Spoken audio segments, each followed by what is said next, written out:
आपका मेरे इस चैनल और फिजिक्स फ्रेंड में स्वागत है। आज आपके साथ हम फ्रिक्शन फोर्स का लेक्चर नंबर 2 डिस्कस करेंगे।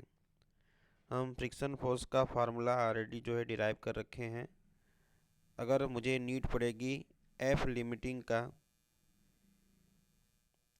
सो हमारा जो फार्मूला बनेगा वो बनेगा mu s into m g, और जो स्टैटिक फ्रिक्शन होगा एफ एस, इसकी वैल्यू 0 से लेके एफ लिमिटिंग के बीच में वेरी करेगी। एक तीसरा फ्रिक्शन होता है काइनेटिक फ्रिक्शन,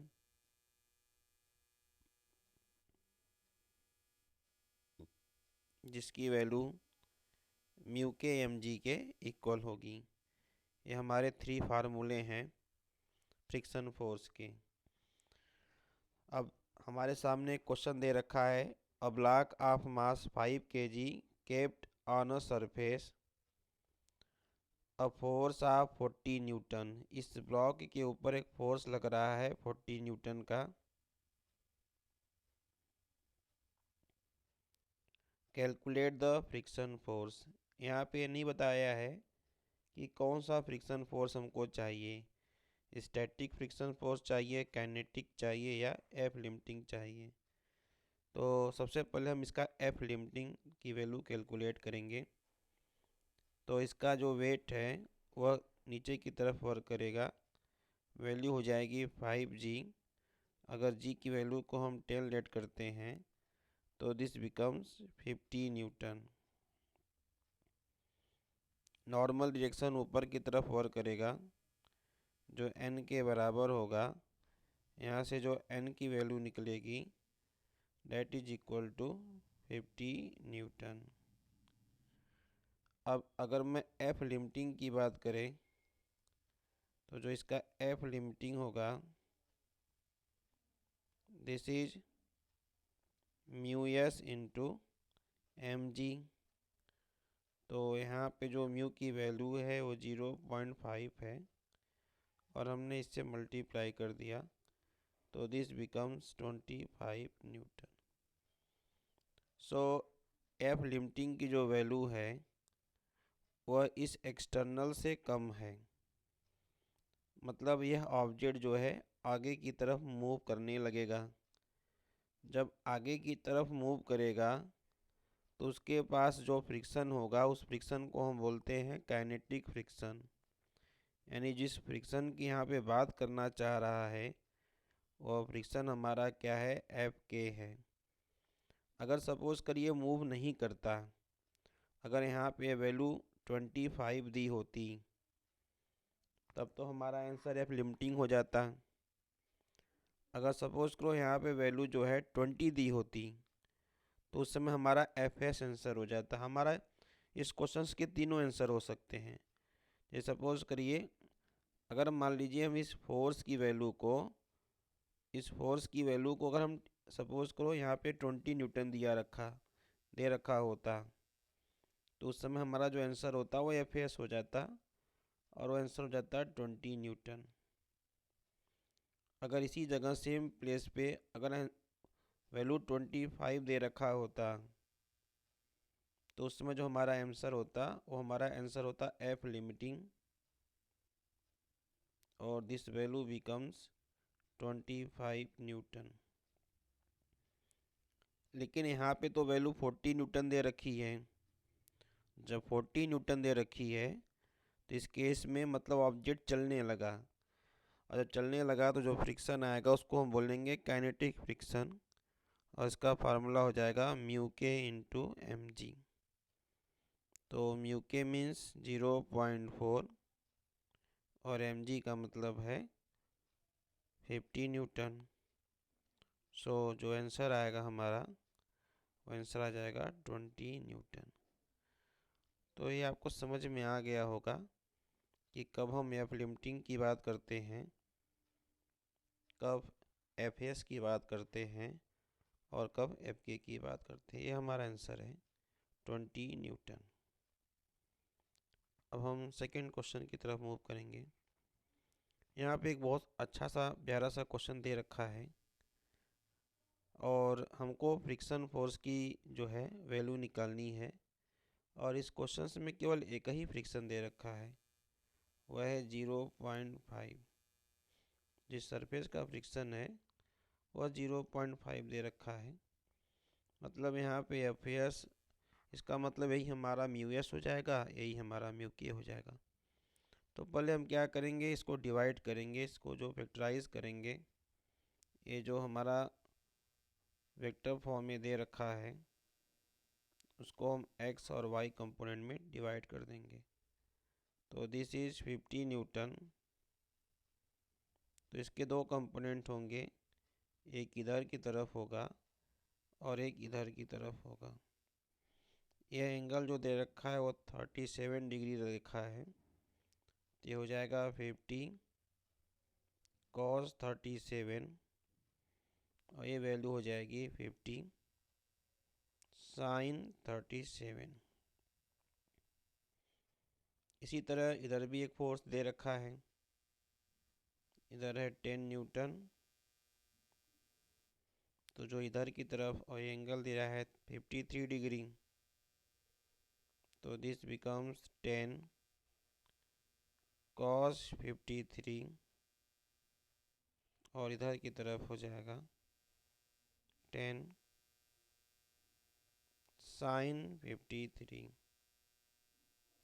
इसके साथ ही साथ इसका वेट नीचे की तरफ काम कर रहा होगा, जिसका हो जाएगा value 10g, means 10 into 10, this is 100 Newton. और इसका नॉर्मल रिएक्शन ऊपर की तरफ काम करेगा। इतने फोर्स को हमने डिवाइड कर दिया। अब ये जो 53 और 37 का एंगल्स है, इसके लिए हम एक ट्रेंगल बनाते हैं। इस ट्रेंगल में this is right angle triangle, जो बेस का एंगल होता है वो 37 का होता है और ये 53 का होता है। ये हाइपोटेनस होता है 5, ये होता है 4 और ये होता है 3। इसके हेल्प से अगर हम यहाँ पे वैल्यू पुट करना चाहें तो दिस बिकम्स 50 इंटू, अब cos 37 का मतलब 4/5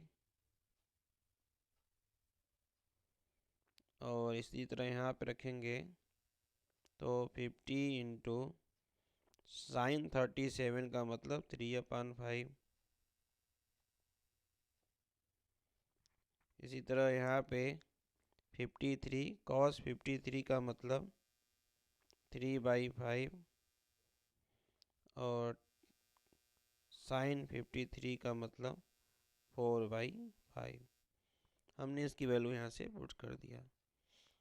अब यह ब्लॉक न तो ऊपर जा रहा है न तो नीचे जा रहा है। जो ब्लॉक का जो कंडीशन है, ये वाला ब्लॉक जो है ना ऊपर नीचे नहीं गया, आगे पीछे जा सकता है।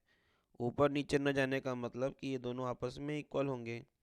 तो ऊपर की तरफ कौन कौन है, n plus 10 into 4/5 plus 50 into 3/5 और नीचे की तरफ कौन है, 100। इसको सॉल्व करेंगे तो 10 टाइम्स में, इसको सॉल्व करेंगे तो 2 टाइम्स में। तो n, this is 8 and this is 30 is equal to 100। तो यहाँ से अगर हम n की वैल्यू निकालें तो n is equal to 100 minus 38, this become 62 newton. और उसके बाद हम f लिमिटिंग अगर निकालें तो यहाँ से जो f लिमिटिंग की वैल्यू आएगी वो आ जाएगी म्यू कितना दे रखा है इसका, 0.5 और इंटू n कितना है 62, यानी आया 31 न्यूटन। अच्छा, अब यहाँ पे ये तो हमारा आ गया फ्रिक्शन फोर्स, एफ लिमिटिंग आ गया। अब अगर देखा जाए इधर तो एक फोर्स इस डायरेक्शन में है और एक फोर्स इस डायरेक्शन में है। इन दोनों में से ये वाला ग्रेटर है।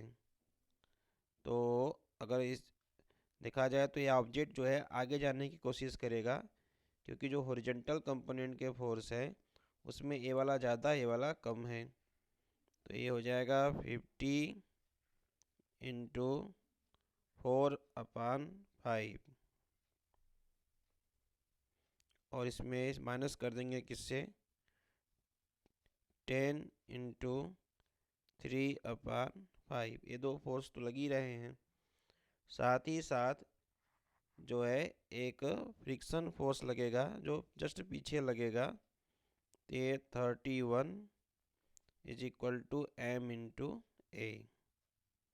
इसको सॉल्व करेंगे तो आ जाएगा हमारा यहाँ से 10, इसको सॉल्व करेंगे तो आ जाएगा 2। तो this is 40 minus 6 minus 31 is equal to 10 into a. तो इसको अगर हम फर्दर सॉल्व करें, यहाँ पे सॉल्व कर देते इस एरिया में, तो this is here we get 10a is equal to 40 minus 37। तो ए आ गया 3/10, हियर इज 0.3 मीटर पर सेकेंड स्क्वायर। तो यहाँ पे दो क्वेश्चन था, एक था हमारा फ्रिक्शन फोर्स कितना होगा। तो फ्रिक्शन फोर्स की वैल्यू कहाँ आई है, ये हमारा फ्रिक्शन फोर्स की वैल्यू आई है F limiting is equal to 31। दूसरा कह रहा है कि क्या ये फ्रिक्शन फोर्स इसको रोक पाएगा, तो नहीं। जो फोर्स था रिजल्टेंट वो 40 था, 40 माइनस 6 का मतलब 38 था, 34। और फ्रिक्शन फोर्स कितना है, 31 है, तो रोक नहीं पाएगा। तो उसके अंदर एक्सेलरेशन आ जाएगा। तो उस एक्सेलरेशन की वैल्यू पूछा है कितनी होगी, तो और आंसर इज 0.3 मीटर पर सेकेंड स्क्वायर। इसी तरह के अच्छे अच्छे क्वेश्चंस को हम अगले लेक्चर्स में डिस्कस करेंगे। अगर आपको ये वीडियो समझ में आई हो तो please like and subscribe my channel. जय हिंद, जय भारत।